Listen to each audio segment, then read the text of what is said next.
भगवते वासुदेवाय। श्रीमद् भागवत महापुराण के नित्य प्रतिपठन में अभी तक हमने 7वें स्कंद के 3रे अध्याय में हिरण्याकशिपु के वर को जाना कि किस प्रकार उन्होंने ब्रह्मा जी से वरदान मांगा कि मैं तुम्हारी सृष्टि से बना हुए किसी प्राणी से न मरूं। आज हम जानेंगे 4था अध्याय हिरण्याकशिपु के अत्याचार और प्रहलाद के गुणों का वर्णन।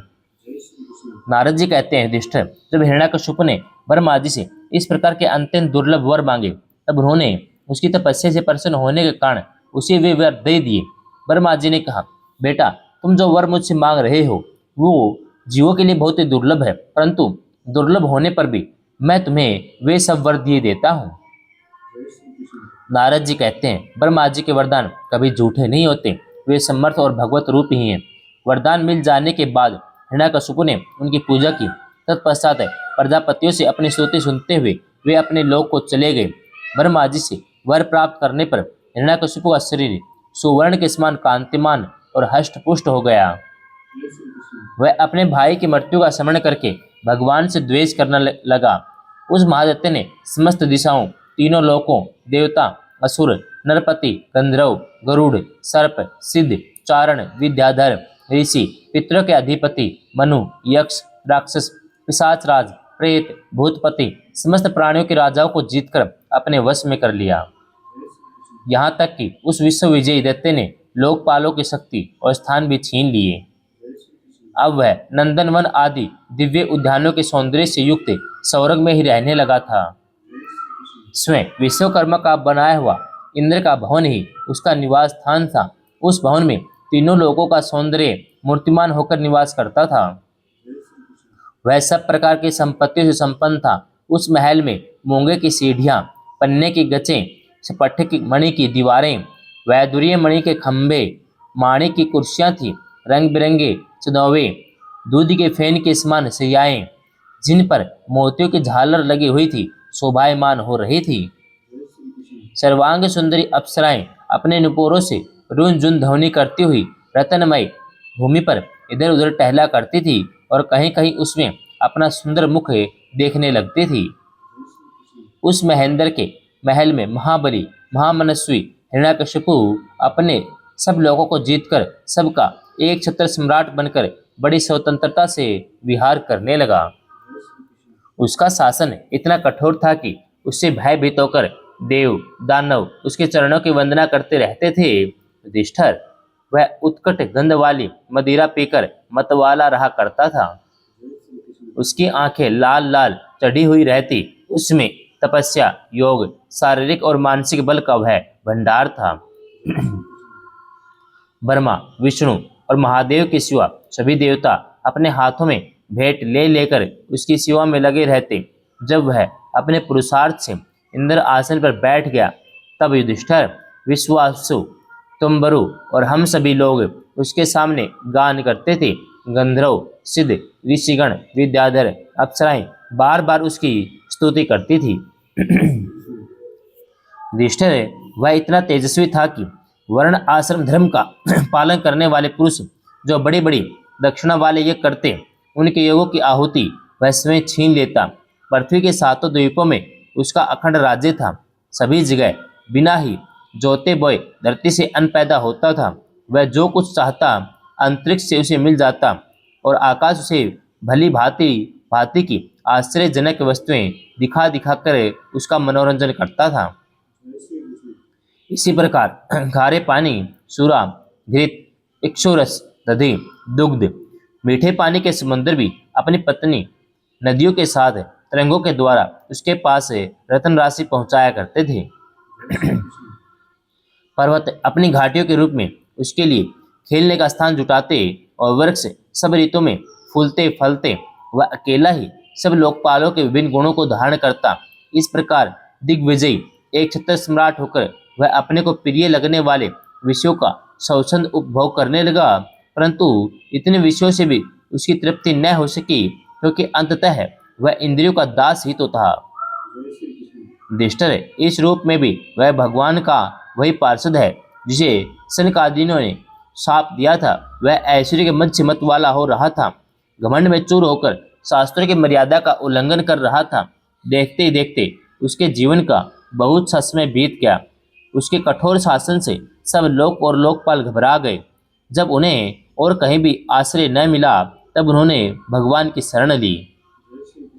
उन्होंने मन ही मन कहा, जहाँ सर्व आत्मा जगदीश्वर श्रीहरि निवास करते हैं, जिसे प्राप्त करके शांत और निर्मल सन्यासी महात्मा फिर लौटते नहीं, भगवान के उस परम धाम को हमें नमस्कार करते हैं।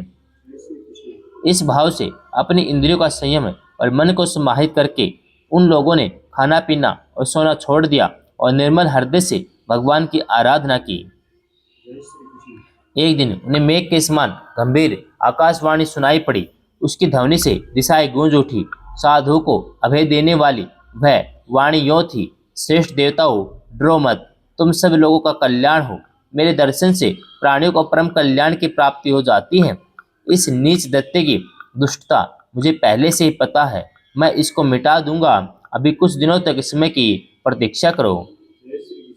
कोई भी प्राणी जब देवता, वेद, गाय, ब्राह्मण, साधु, धर्म और मुझसे द्वेष करने लगता है, तब शीघ्र ही उसका विनाश हो जाता है।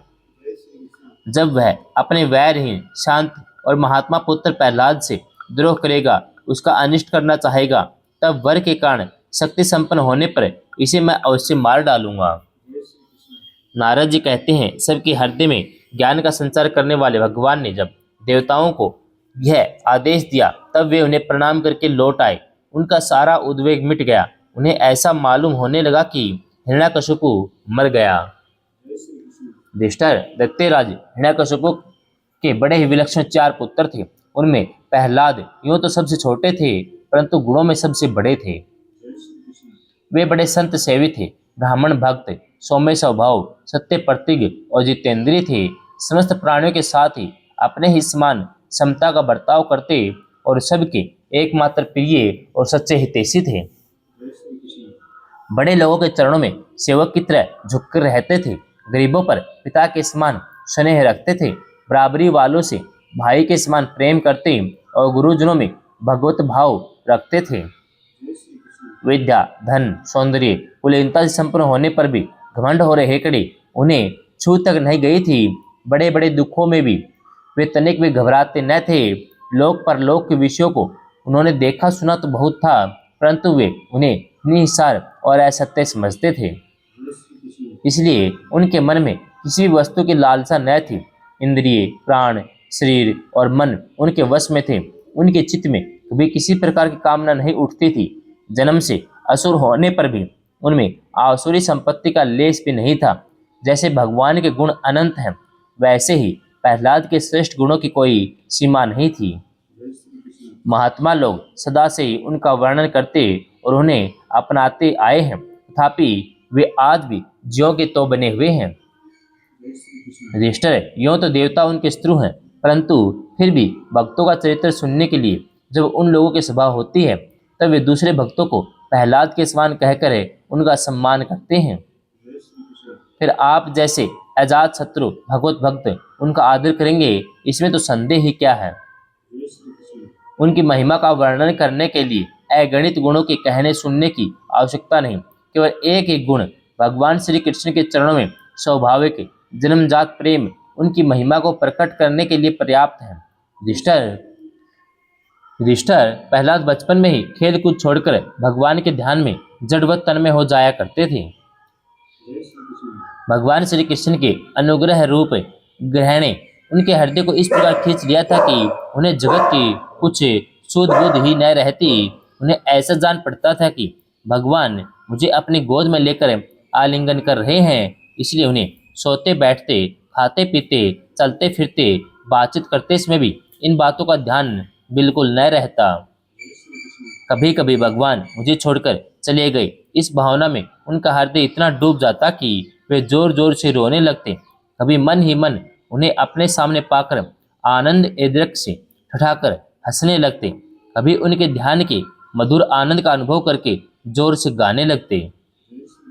वे कभी उत्सुक हो बेसुरा चिल्ला पड़ते, कभी कभी लोक लज्जा का त्याग करके प्रेम में छक्कर नाचने भी लगते थे।